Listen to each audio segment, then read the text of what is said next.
Hi everyone, and very good morning and welcome back to RBI Grade B, right? So today we are going to start. Hello, good morning. So today we are going to start, and let me tell you, the focus of today's schemes will be on maternal as well as the child health.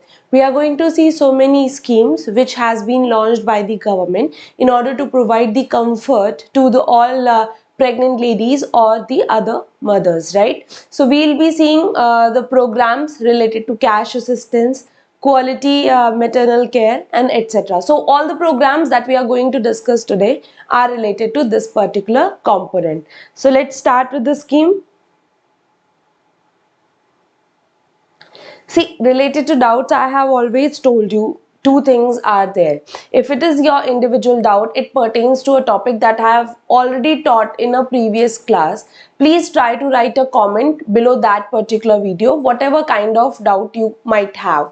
If you are not able to write the doubt below the video, then you can have another option. You can write down to email ID with your doubt and I'll be giving you a proper explanation for that.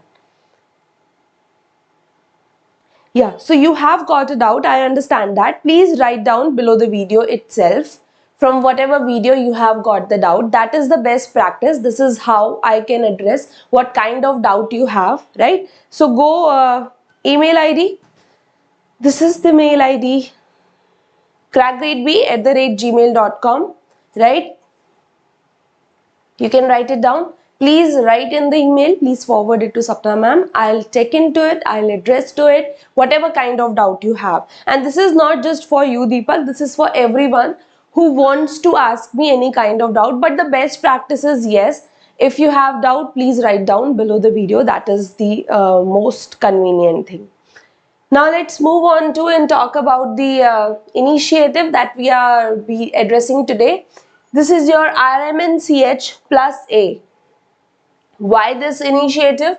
So first see the areas which is going to cover, and by reading only that you will be able to know that this scheme is covering what? Reproductive, maternal, newborn, child as well as the adolescent health strategy. Obviously nothing else is there. What you have to understand, first of all, they came up with this particular strategy because they wanted something in umbrella approach. Umbrella approach means focusing all the problems in one go. Then the next thing is what we have to understand. This particular part I am not reading it because this is nothing. The plus within strategy means you are going to link maternal health with the newborn health as well as the adolescent health, obviously because these are the progressions of life. So hence we have combined all of them together so that we can address all the issues holistically. Now this is the important part where we will be seeing that what we are trying to address under this particular strategy. First of all, you want to focus on health system strengthening, that means the capacity building.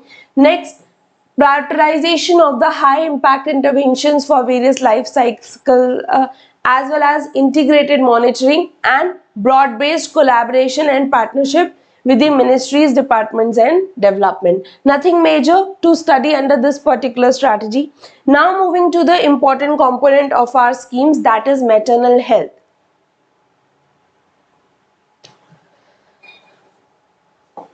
First of all, starting with the Janani Suraksha Yojana. So here you will be seeing that we have characterized the states as per their performance. Performance in what sense?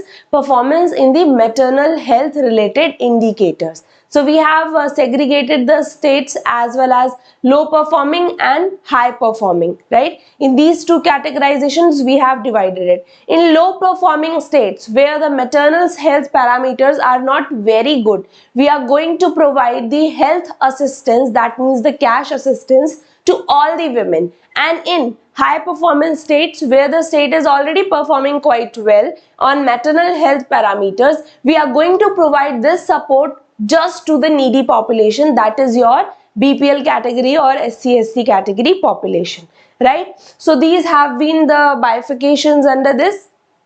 One more thing, here we are going to provide the cash assistance.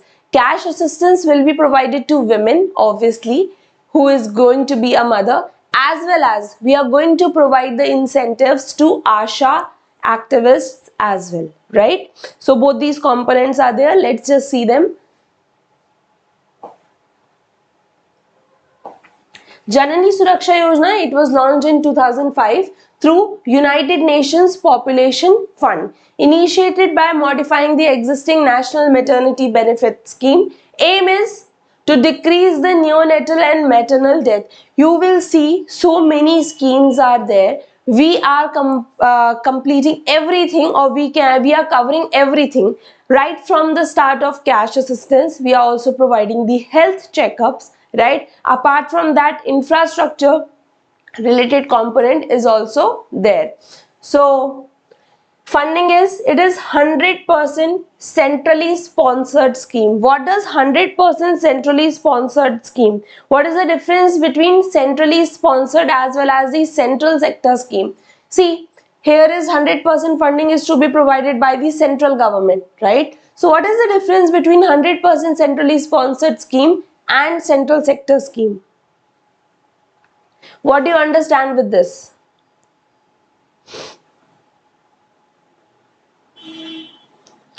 Any idea?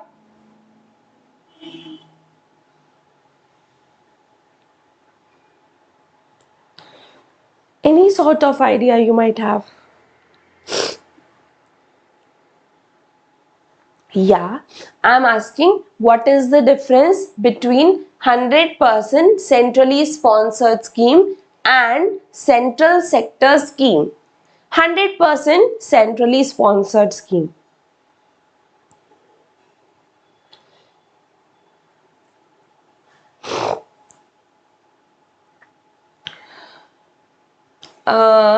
See, this is why I asked you this particular thing.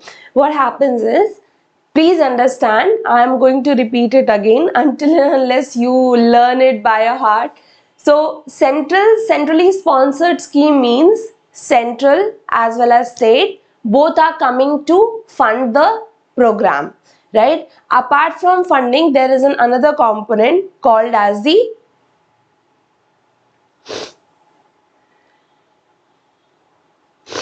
Gaurav, you have just what you can say equipped with the explanations. Please listen out to me over here. I'm writing it down over here so that you can understand for your future lectures.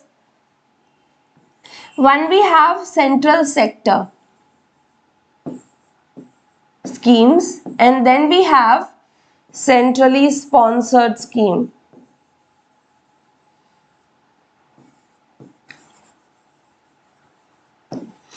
What is the difference? So there are two differences. One is related to funds, and the crucial thing which I was intending to ask over here is implementation. Now today I am telling you, I am hoping that all of you will be remembering this particular thing. So in central sector, 100% funds are provided by the central government. In centrally sponsored, it could be 60-40 or any ratio could be there, right? Implementation by central agencies and implementation by state agencies. So now when I am saying 100% centrally sponsored, that means what? Funds 100% will be provided by the central government, but implementation will be by the state agencies. Now do you understand the 100% centrally sponsored? So the difference which I was trying to ask between a central sector scheme and 100% centrally sponsored scheme is that implementation will be by the state agencies or the state infrastructure. Yes, good, Rishabh.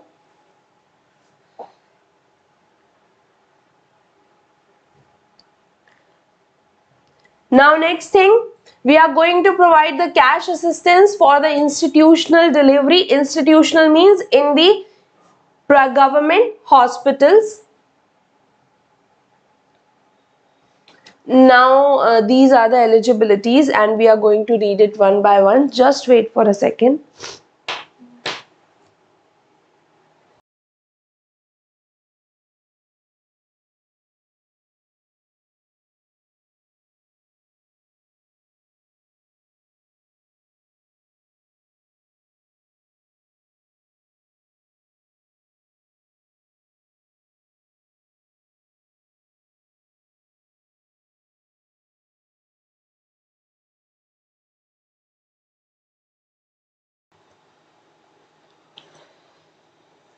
Yeah. So first of all, we'll be talking about the assistance that is being provided.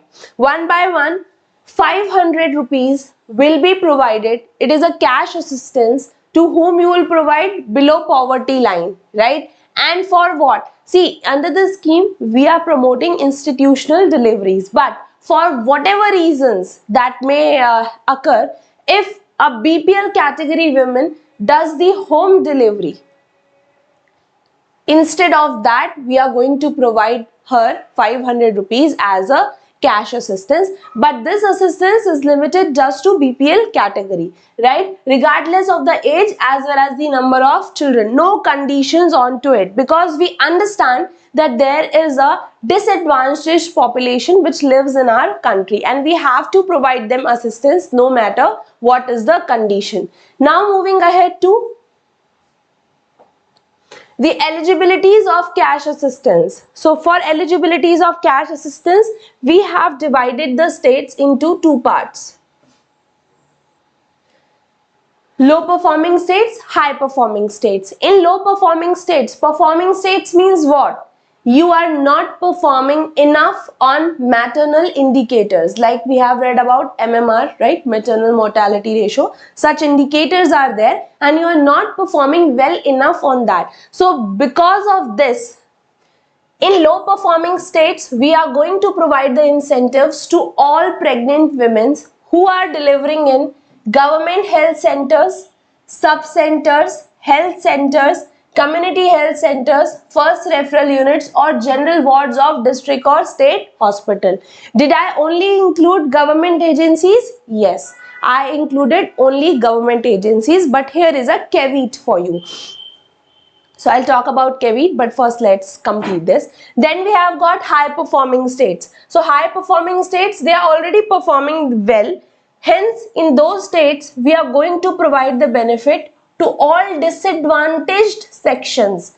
BPL, scheduled caste, scheduled tribes women who are delivering in government health centers such as the same things, right? State centers or your health centers, PHCs, CSCs, first referral units, etc. Next is talking about the private institutions.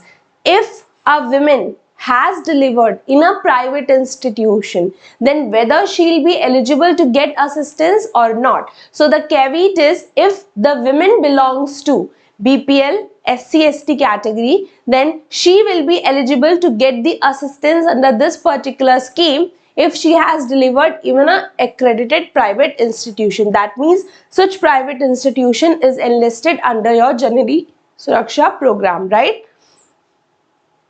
So this was the thing. Now I guess you'll be able to remember is, in low performing states, we are going to provide the incentive to everyone who is delivering in a government facility.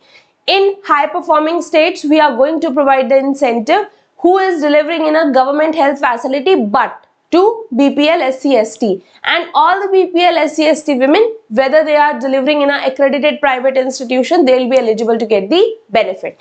So this was it. Now role of ASHA. What kind of role ASHA activists they will play in Janani Suraksha program, right? So we'll complete this. Identify pregnant women as a beneficiary and reporting and registering with the ANC. Assist the pregnant women to obtain necessary certificates. Antenatal checkups. The ANC is antenatal checkups. Provide or help the women in receiving at least 3 antenatal checkups, using TT injections, folic acid tablets, right? Identifying the functional government health centers where you can refer the lady and for the delivery, counseling for institutional delivery, escorting the beneficiary women to predetermined health center. See, in village setup, Asha ladies, they do all of this work. They identify the women for all 9 months, they take care of them, they provide all the kind of right guidance that are needed by them, and at the time of delivery they accompany them to the hospital itself. Next is, then this was the before. After that, immunizing the newborn baby till the age of 14 weeks, informing about the birth and death of child to the ANM, postnatal visit within 7 days of delivery to track what is mother's health, and counsel regarding the breastfeeding to the newborn within 1 hour of delivery. Now, this is an information which is just provided for you, your understanding, that what are the low performing states. Uttar Pradesh, Uttaranchal, Bihar, Jharkhand, Madhya Pradesh, Chhattisgarh, Assam, Rajasthan, Orissa, Jammu and Kashmir. These are the low performing states. So do you belong to one of these states? Some of you might be. Why they are low performing is, just see them. See, whenever you have to learn any kind of data, there is very easy way of doing it. Just try to find out any kind of logic that fits into that data, right? So I'll find out that particular logic. Not, it doesn't work always, but yes. See, Uttar Pradesh, Bihar, right? Jharkhand was a part of Bihar. Uttaranchal was a part of UP, right? Then you have got Madhya Pradesh, Chhattisgarh, Assam, Rajasthan, Orissa and Jammu and Kashmir. Fine. Jammu and Kashmir, you know why this is in the backwards parameters, right? Then you have got Assam and you have got Rajasthan. First of all, I'll be watching this particular data in a sense. See, please do not take it that I'm trying to make you learn this particular data. I'm trying you the tricks which you can use to remember any kind of data, right? So first thing which I'll be noticing in this data is that there is no south state has involved in this, right? No southern state is there in it. All the states are northern states. First data that should be in my mind. If I see in examination, then this is how I will eliminate. So no southern data, southern state is a low performing state. Then I have already combined you Uttar Pradesh, Uttaranchal, Bihar, Jharkhand. These are the parts of one state. These are erstwhile part of one states, right? So why these states have been here? We know that why Jammu and Kashmir is there. It has been facing the problem of terrorism, and because of that, all development indicators in that particular states are poor. Next thing, UP, Bihar as well as Assam. You see why these areas are here? Because these are overtly populated areas. You see Assam, in the 7 sisters of Northeast or the 7 states of Northeast, Assam is the most populated one, right? And wherever the quantity is higher, quality is obviously will be poor, right? They will always not be able to perform well. If I compare Goa with Assam, I cannot do so. I cannot compare the Goa with UP because the population in both these states are too different, right? So this is how you can remember this particular data. Next is cash assistance for institutional delivery. In low performing states, rural areas 1400 to mother, 1000 to mother in urban areas. So we have divided it as per the rural urban combination. We are giving the assistance to mother as well as to the ASHA activist because she is bringing to the for institutional delivery, she is counseling them, she is providing all the supplements that is needed like your folic acid as well as the injections, etc. So all kinds of work she is doing, she will be getting paid for it. Now all pregnant women in government hospitals for BPL, SC/ST at private hospitals and all births are eligible. Please do not remember 500 cash assistance is also provided to BPL category women who even go for home delivery, right? So that is an exception and please do not forget that. Now talking about the high performing states. So in high performing states, 700 and 600 will be provided as per the rural and urban components. This we have only included, and only up to 2 live births. That is the crucial point in high performing states. So these states are already doing good on the other parameters, and we might, even if we are not providing them the enough incentives, they will be continue to thrive because state government's efforts are good over here. Now, Asha package of 600 in the rural areas. Why we are giving them? 300 rupees is for antenatal checkup components and 300 rupees for institutional delivery related assistance, and 400 in urban areas, that include 200 for the antenatal checkup components and 200 for the institutional delivery. Obviously, I have divided the segment into two parts, before childbirth and after childbirth, and for both the components these are the incentives that will be provided by the government. Next is Janani Shishu Suraksha Karyakram. Now, listen to me very carefully. So in Janani Suraksha Yojana, what we focused on, we provided the cash assistance, that please take cash, right? If you have delivered in a rural area, then take 1400, otherwise 1000 rupees, and that's it. But do you think that government responsibilities ends over here? No. You cannot just provide the cash and go out of your responsibilities. You cannot do so. So here comes our next scheme. In this particular scheme, government is providing every kind of support that a welfare state should provide to all the ladies who have given the birth, right, to mother as well as the child, both of them. So let's see. I will term that as, in Janani Suraksha Yojana, we have provided the cash related support, but under this we are going to provide the quality support, or we can call it as the in-kind support that has been provided by a state. Let's look into this. So launched in 2011. What is the aim? The aim is zero expense deliveries. Essential care is provided to the mother as well as her neonate within 48 hours. Monitored by, very important, National Health System Resource Center at national level. Mitigating burden of out-of-pocket expenses incurred by pregnant women and sick newborns, making health for all a reality. Do you understand what is the significance of out-of-pocket expenses? Out-of-pocket expenses significance. Do you understand that? Approximately what is the percentage of out-of-pocket expenses in India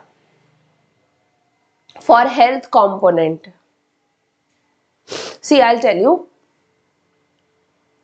So in India, if I tell you a rough estimate, 60 to 70%, if I have got sick, right? So out of the total 100% amount that I will be spending on the health in order to cure myself, maybe 20 to 30% support can be provided by the government, but the rest of 60 to 70% component has to be borne by me, and this is called as the out-of-pocket expenses, right? So in a welfare state, health is a welfare subject, and everyone who is in the need, irrespective of the financial status, they should be eligible to achieve the what you can say, health objectives, right? But this is not the case in European countries. Still, there is a better way of looking into this, but in India, out of pocket expenses are truly high. So in order to bring this out of pocket expense in the maternal as well as child health component, this particular scheme has been launched. Now let's see what are the benefits that are to be provided to pregnant women's. Free drugs and consumables, free diagnostics up to 6 weeks. Free diet up to 3 days during normal delivery and 7 days during C-section. Free blood, exemptions from all kinds of user charges, Transportations to and fro will also be provided. Transport between facilities in case of referrals, and free drop back from the institutions to home after 48 hours of stay. So these are such ideal scenarios, but the ground reality is, see, government aims to provide all of it, right? There is no what you can say disadvantage from the side of government on the points of the provision, but the point here is in rural setup, and I have actually seen this because what happens is the transport facilities which has been claimed over here, they are not available on time. So the time is so much crucial during this particular moment that even if they are not available in time, then people will not opt for them. So hence there is a huge deficiency of transport related vehicles, etc. at this particular scheme, or in order to fulfill the aims of this scheme. Next is your for sick newborns till 1 year after birth. So until and unless your newborn becomes of 1 years of age, what kind of facilities? Free and zero expense treatment, free diagnostic, free drugs and consumables, provision of blood, transportation between facilities in case of referrals, drop back from the institution, and exemptions from all kinds of user charges. The same thing that are applicable for mother, the same are applicable for newborn as well. Now supplements the cash assistance under Janani Suraksha Yojana, we have already seen this. No cash assistance is there under this particular component because we are providing the services, right? Under this scheme, we are providing services. We are not providing any sort of cash assistance. That is not our objective over here. Now, next thing is Pradhan Mantri Surakshit Matritva Abhiyan. Now, what you are trying to provide over here?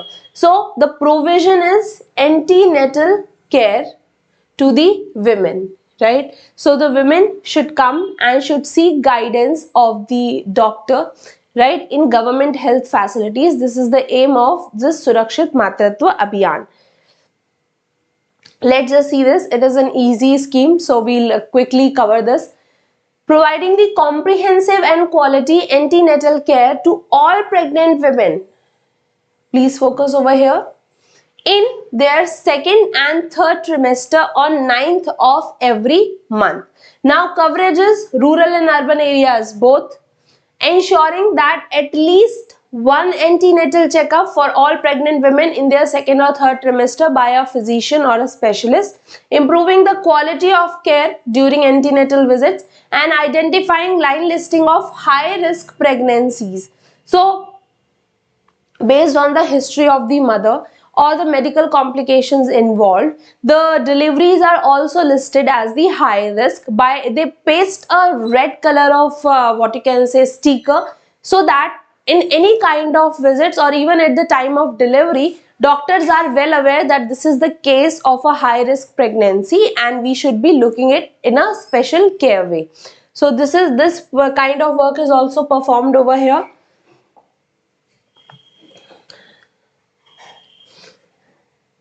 Now, the key parts of it: different color stickers, that means red stickers for serious patients, blue stickers for high blood pressure, as well as the yellow stickers for other diseases will be used. There is a provision also for awards. So what are those awards that are being provided? I Pledge for 9 achievers as well as MMR reduction awards are given to the best performing individuals and doctors and team. So at the start of the document itself, we have discussed about MMR, right? Our aim is in the reduction of maternal mortality rate. Next, antenatal care is routinely provided to all pregnant women, right? And sometimes if any kind of specialist is needed, then specialist of gynecology, they will also be appointed and they will do the checkup under this particular Surakshit Matritva Abhiyan of in government health facilities. Now, as part of campaign minimum package, what you are providing is in their second and third trimester at government health facilities in both urban and rural areas. Are they providing any kind of support in private facilities? No. So the doctor will be sitting in government health facilities both in rural and urban areas. There is no bar on the category. That means even if you are from general category, you are allowed and you can take the benefits of this particular program. Using the principles of single window system, it is envisaged that a minimum package of investigations and medicines like iron, folic acid, calcium supplements will also be provided to all pregnant women. Critical component is to identification and follow-up of high-risk pregnancies, and red stickers are added in the file of the women which are having the high-risk pregnancies, right? So these are the components of this particular scheme. This was an easy scheme, not that much difficult. What you have to remember is just who all are the eligible. There is no differentiation that has been made in is related to the category, right? So now let's start and talk about the Lakshya.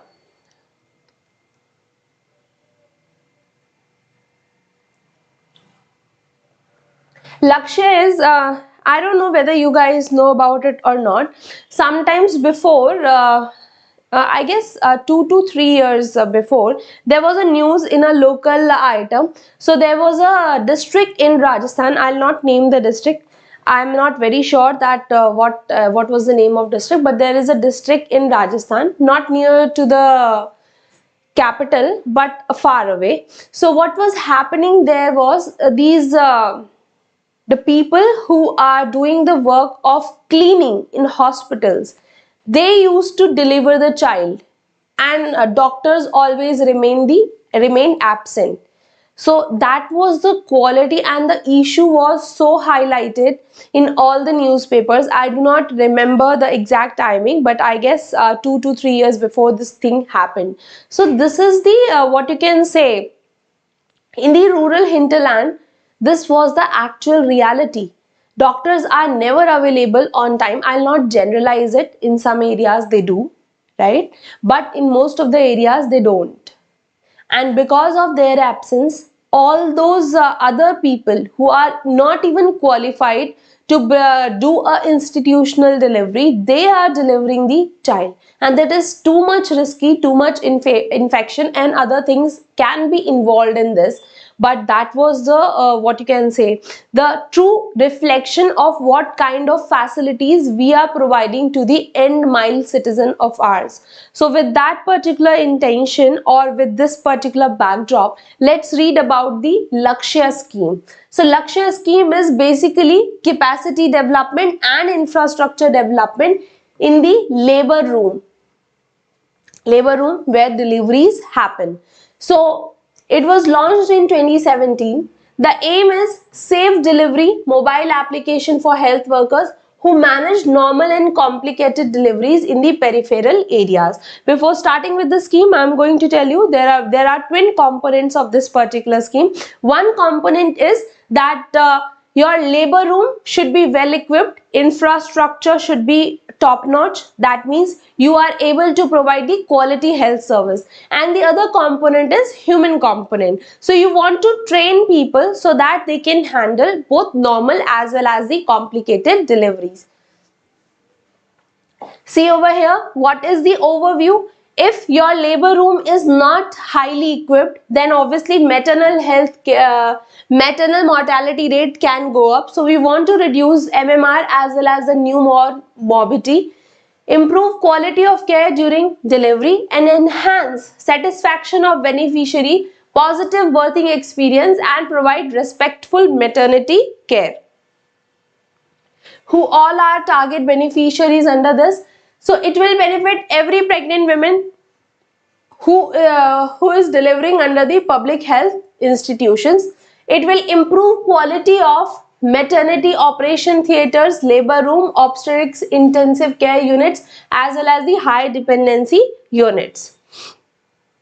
What we basically want to do over here, we want to improve the quality of care provided. What you are going to do over here, you are going to do infrastructure upgradation, essential equipments you are going to provide, capacity building of healthcare workers, Implementation of fast track interventions, fast track information. There is a National Quality Assessment Center, right? So this assessment, training, etc., that will be done.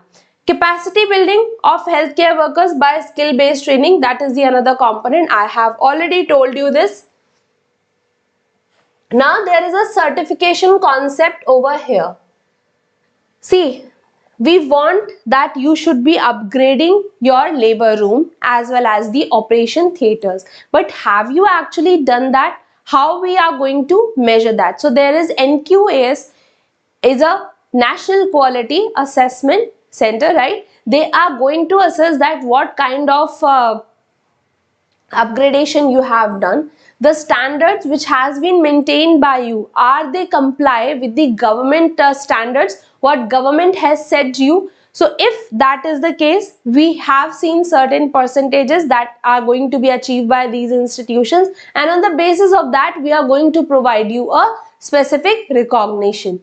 So to strengthen the critical care, every facility who is achieving 70% scores on NQAS, they will be certified as a Lakshya certified facility. Branding of Lakshya certified facilities, they will be done as per the NQAS scores. If a facility is scoring more than 90%, then they will be given a platinum badge. 80%, 70%, then gold and silver badge will be given. Facilities, a bare minimum to be certified as a Lakshya facility is to achieve at least 70% of the score. Facilities who are achieving NQAS certification, defined quality indicators, 80% satisfied beneficiaries will be provided incentives of 6 lakh, 3 lakh and 2 lakh for medical college hospital, district hospitals as well as the first referral units. Obviously, as per the population which has been served by you, if you are operating at a district level or you are a medical college or you are a first referral unit, whatever might be the case, as per that you will be provided the funding under this particular component. Next is adolescent health. So first of all, before starting about the adolescent health, let's just understand that what does adolescent word actually mean. So 10 to 19 years of age, and let me tell you, this definition is quite subjective, right? So most of the times up to 8 years of age, the child, obviously we understand them as a child, 8 to 9 years of age. As soon as they go from 10, when they attain the age of 10 years till the 15, 16 or 17, right? Not just 18. Till the age of 17 years, they are considered as adolescent. I am talking about, this is a general definition of being a adolescent, right? In law or in other cases as well. As soon as you achieve the age of 18 years, we consider them as adults, because voting right is also granted when you achieve the age of 18 years. So in legal matters, this is the general definition of being an adolescent from 10 to 17 years. But because this is a health related matter and we are not dealing with something legal, hence the adolescent definition has been stretched out to 19 years of age. Otherwise, in legal matters, we take it as up to the age of 18 years. So the scheme is Rashtriya Kishore Swasthya Karyakram. Launch was in 2014 to address the health problems of the adolescents. This is our initiative. Next is sexual and reproductive health, nutrition, injuries and violence, non-communicable diseases, mental health and substance abuse, decreasing the prevalence of malnutrition among the adolescents. Now tell me, don't you think that these are the problems which every adolescent face, right? They might be facing any kind of mental trauma or sexual abuse or anything, and they are in such a fragile state of age that they are not able to report this, right? So these are all the aims and all the components that we want to address under this particular program. Implementing agency is obviously Ministry of Health as well as the UNFPA. Coverage of various schemes. Who are going to be your target group? So new adolescent health strategies. Under this we are covering all the child who are in the age of 10 to 19 years, right? Maybe they are living in urban or rural areas, in school or out of school, married or unmarried, vulnerable or underserved. We are not differentiating on any kind of other parameter. Now focus is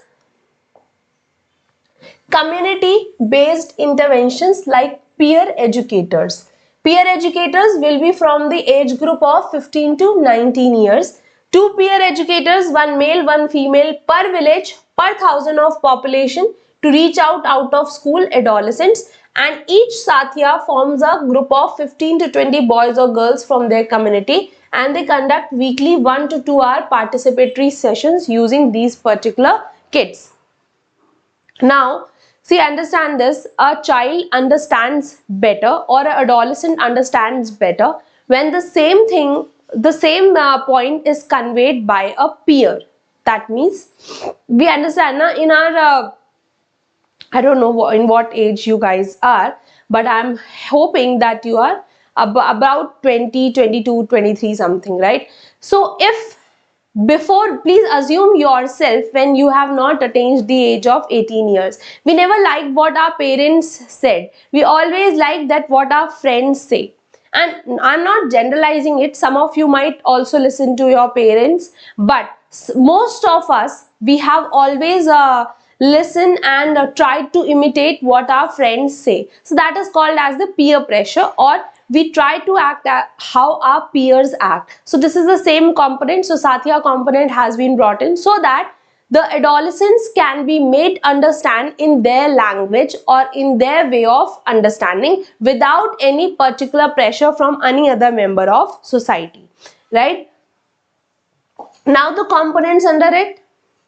The adolescent friendly health clinics, these are established across various levels of public health institutions. What are the principles of this? Equitable, accessible, acceptable, appropriate and effective. That means we are going to provide the facilities to all who are in the need. Accessibilities by adolescents, that means you should be establishing them near the area where adolescents can access them. Health providers, they meet expectations who use the services.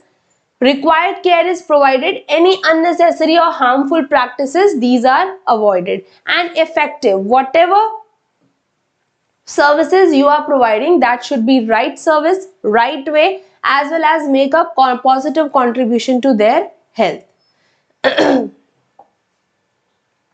Now coming to what actual thing you are going to perform.